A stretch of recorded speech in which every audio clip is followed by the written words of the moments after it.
தற்போது earth mask மற்றும் earth HSR தமிழகத்தின் அனைத்து மாவட்டங்களிலும் மற்றும் அனைத்து கடைகளிலும் கிடைக்கும் மாவட்டம் திருப்பூர்.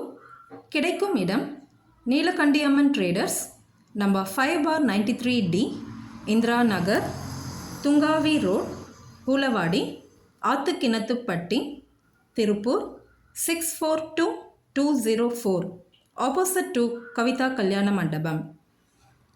தற்போது எர்த் மாஸ்க் மற்றும் எர்த் HSR தமிழகத்தின் அனைத்து மாவட்டங்களிலும் மற்றும் அனைத்து கடைகளிலும் கிடைக்கும் மாவட்டம் திருப்பூர். கிடைக்கும் இடம் நீலகண்டியம்மன் ட்ரேடர்ஸ், எண் 5/93D, இந்திரா நகர், துங்காவி சாலை, பூலவாடி, ஆத்துக்கிணத்துப்பட்டி, திருப்பூர் 642204, கவிதா கல்யாண மண்டபம் எதிரில்.